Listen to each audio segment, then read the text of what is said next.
झारखंड आंदोलन, ये हम लोगों का आज का टॉपिक है जो जेपीएससी के सिलेबस के अकॉर्डिंग है, जेपीएससी पीटी के सिलेबस के अकॉर्डिंग। इसका 5वां भाग है ये। इसके पहले भी 4 भाग हो चुके हैं। तो चलिए आज के क्लास को शुरू करते हैं। नमस्कार, मैं हूं नीना वर्मा और आज हम लोग पढ़ेंगे झारखंड आंदोलन के 5वें भाग के अंतर्गत बिरसा आंदोलन को। ये बहुत महत्वपूर्ण है हर दृष्टिकोण से, चाहे झारखंड में किसी भी प्रकार के एग्ज़ाम हो या फिर पूरे भारत में किसी भी प्रकार के एग्ज़ाम हो। बिरसा हर एक एग्ज़ाम के लिए महत्वपूर्ण है। बिरसा आंदोलन हर एक एग्ज़ाम के लिए महत्वपूर्ण है। तो चलिए देखते हैं इसके अंतर्गत महत्वपूर्ण तथ्यों को जो जेपीएससी पीटी के सिलेबस के अकॉर्डिंग काफ़ी बेनिफिशियल होगा उन सभी स्टूडेंट के लिए जो इस प्रकार के एग्ज़ाम की तैयारी कर रहे हैं। इसे उलगुलान आंदोलन के नाम से भी जाना जाता है। उलगुलान भी कहते हैं इस आंदोलन को। और इस आंदोलन के जो जनक थे, प्रवर्तक थे, वो बिरसा मुंडा थे। कभी कभी बिरसा मुंडा के माता पिता के भी नाम पूछ लिए जाते हैं। जितने भी ये प्रश्न हैं ये ऑब्जेक्टिव रूप से बहुत महत्वपूर्ण है। अगर आप इसे पूरे तरह से सजा के डिस्क्रिप्टिव भी बना सकते हैं। वैसे इस चैनल पर ये पूरे डिटेल से भी है। जेपीएससी मेंस के सिलेबस को देखते हुए जो मैंने मेंस की तैयारी करवाई है उसमें बिरसा से संबंधित बहुत अच्छे डिस्क्राइब किया हुआ है मैंने। वहाँ से भी आप लोग पूरे नोट्स को लिख सकते हैं। तो इनके माता कदमी मुंडा थी और पिता सुगना मुंडा। ऑब्जेक्टिव में ये प्रश्न पूछा जाता है। इनके जन्म की अगर हम लोग बात करें तो 15 नवंबर 1875 ईस्वी को इनका जन्म हुआ है। ये तिथि बहुत महत्व रखती है झारखंड के लिए, क्योंकि जब झारखंड का निर्माण हुआ तो इसका स्थापना दिवस 15 नवंबर ही रखा गया बिरसा के जन्म दिवस के अवसर पर। और हर साल 15 नवंबर के दिन स्थापना दिवस मनाया जाता है बिरसा जयंती के साथ ही, बिरसा के जन्म उत्सव के साथ ही। खूंटी जिला के अड़की प्रखंड स्थित उलीहाती गांव में इनका जन्म हुआ था। ये तिथि अच्छे से याद रखेंगे, 15 नवंबर 1875 की। इन्हें धरती आबा भी कहते हैं, बिरसा भगवान भी कहते हैं। इनके कई उपनाम हैं और वहाँ से भी प्रश्न पूछे जाते हैं। धरती आबा भी बिरसा का ही नाम है और इन्हें बिरसा भगवान भी कहा जाता है। बहुत लोग इन्हें भगवान के रूप में मानते थे क्योंकि इन्हें बहुत सारी सिद्धियां प्राप्त थी और जिसके प्रभाव से उस वक्त ये बहुत सारे दुखी, रोगी, परेशान या जो अस्वस्थ लोग होते थे उनका इलाज भी कर दिया करते थे। तो उस समय के लोग जो इनके आसपास थे वो इन्हें भगवान कहकर भी संबोधित करते थे, इनकी पूजा भी करते थे। प्रारंभ में केवल 12 अनुयायी थे इनके। जब इन्होंने आंदोलन आरंभ किया या फिर जो धर्म चलाया उस वक्त केवल 12 अनुयायी थे जो इनकी बातों का मानते थे, फॉलो करते थे। बाद में ये संख्या बहुत बढ़ गई। बाद में जब 1895 ईस्वी तक का जो काल था उस वक्त आते आते इनके अनुयायी 6000 हो चुके थे। जिस क्षेत्र में ये रहते थे और उसके आसपास के भी क्षेत्र के लोग इन्हें बहुत ही मानने लगे थे और 6000 से अधिक अनुयायी हो गए थे इनके।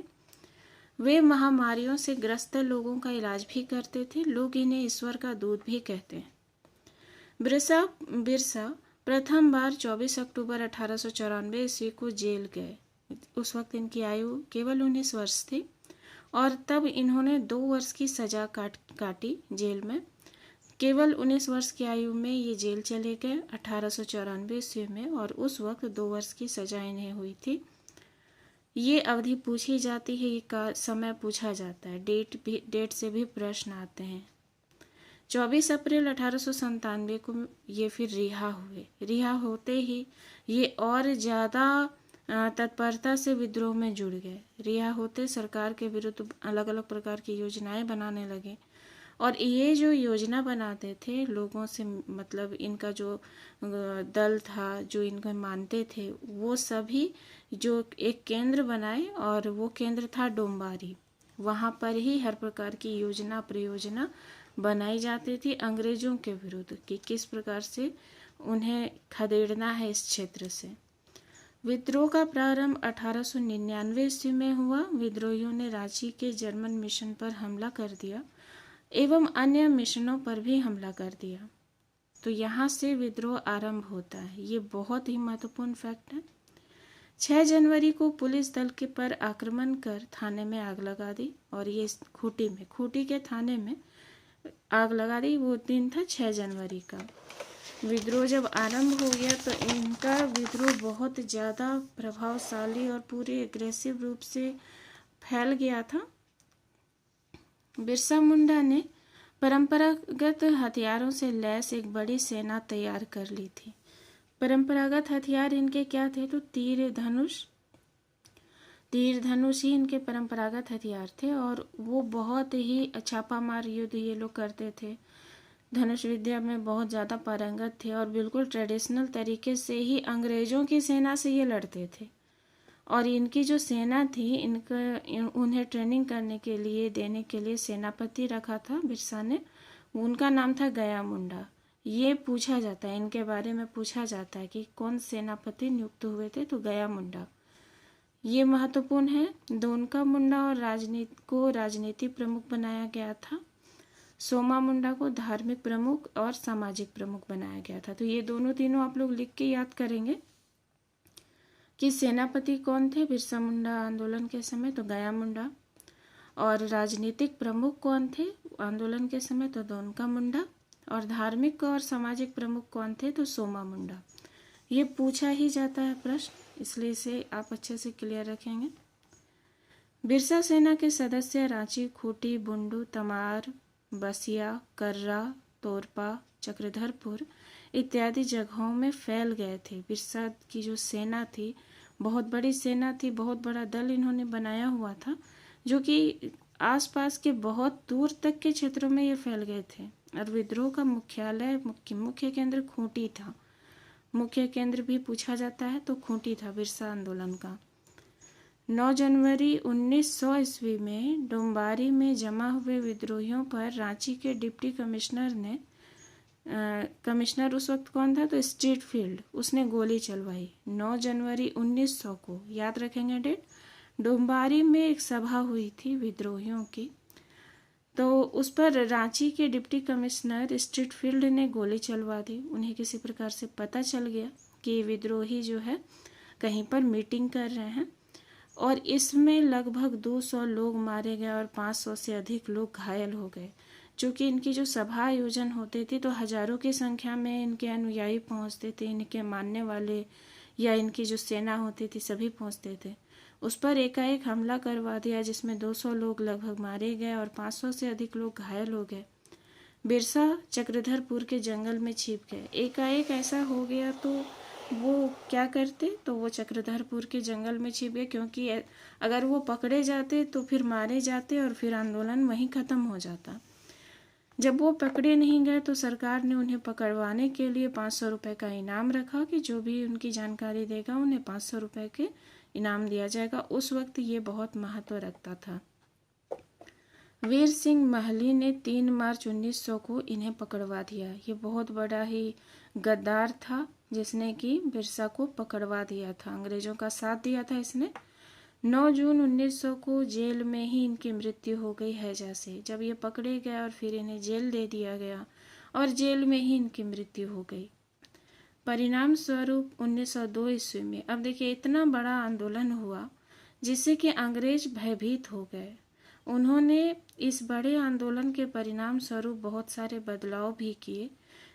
इसका परिणाम क्या निकला, तो 1902 ईस्वी में गुमला और 1903 ईस्वी में खूंटी को अनुमंडल बनाया। काफ़ी इम्पोर्टेंट है ये, इसे याद रखेंगे, पूछा जाता है। इस आंदोलन का प्रथम चरण अहिंसक और द्वितीय चरण हिंसक था।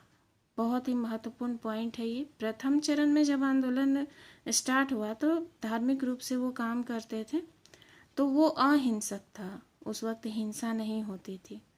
लेकिन जब दूसरे चरण में यह आंदोलन शुरू हुआ तो यह हिंसक स्वरूप में हुआ। विद्रोह हुआ, पूरी सेना बनाई गई, अंग्रेजों पर आक्रमण किए जाते थे, तो ये हिंसक चरण था। तो इस प्रकार से यह आंदोलन 2 चरणों में हुआ था।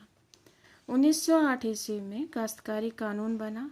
काफ़ी महत्वपूर्ण पॉइंट है ये। बिरसा आंदोलन के परिणाम स्वरूप ही 1908 ईस्वी में काश्तकारी कानून बना। आदिवासियों की जमीन भूमि अधिकार को मान्यता मिली इसके तहत, और मुंडाओं की खुदकट्टी अधिकार को भी मान्यता मिली। तो काश्तकारी कानून जब लागू हुआ तो इसका फ़ायदा क्या हुआ कि जो आदिवासी थे उनके भूमि अधिकार को मान्यता मिली, साथ ही मुंडाओं की खुदकट्टी अधिकार को भी मान्यता मिली। तो काश्तकारी अधिनियम बहुत ज़्यादा महत्व रखता है झारखंड के क्षेत्र में। और ये किसके परिणाम स्वरूप बना था? तो बिरसा मुंडा आंदोलन के परिणाम स्वरूप ही बना था। तो कोई भी आंदोलन होता है उसके अच्छे या बुरे कुछ ना कुछ परिणाम अवश्य निकलते हैं, और जितने भी बड़े आंदोलन हुए थे उसके परिणाम स्वरूप अंग्रेजों ने कुछ ना कुछ परिवर्तन उस वक्त वो करते थे, क्योंकि वो डर जाते थे, भय उनमें आ जाता था, और उस वजह से वो थोड़ा सा परिवर्तन करके उस क्षेत्र में अपने आप को बनाए रखने के लिए थोड़ा सा परिवर्तन कर देते थे ताकि वहाँ से वो हटे ना। तो ये अंग्रेजों की अपनी एक नीति थी जिसके तहत वो काम करते थे, और इसी वजह से कम संख्या में होने पर भी बहुत दिनों तक राज किया उन्होंने। तो ये बिरसा मुंडा से संबंधित फैक्ट थे। अगर आप इसके पूरे डिटेल से अगर मेंस के अकॉर्डिंग इसे लिखेंगे तो आप इसी का झारखंड का इतिहास प्लेलिस्ट में जाकर के देखेंगे। बिरसा आंदोलन मैंने पूरे डिटेल से भी लिखाया हुआ है मेंस के अकॉर्डिंग। अगर उस तरह से लिखना चाहें तो आप वहाँ से भी उसे पढ़ सकते हैं, समझ सकते हैं और उसे लिख सकते हैं। और मैं हमेशा ये कहती हूँ कि जब भी आप मेरी वीडियो को देखते हैं तो इसे लिखें अवश्य, और क्योंकि ये बहुत अच्छा माध्यम होगा कि आप लोगों का कोई भी चीज़ जो आपने पढ़ी है वो याद रहेगी, और आपके पास एक कॉपी में नोट्स भी होगा। हमेशा ये आवश्यक नहीं होगा कि आप फ़ोन खोलें पढ़ें, कॉपी आपके पास रहेगी रिवीजन के लिए। तो चलिए फिर नेक्स्ट वीडियो में हम लोग इसके छठे भाग को देखेंगे कि उसमें कौन सा आंदोलन है। नमस्कार।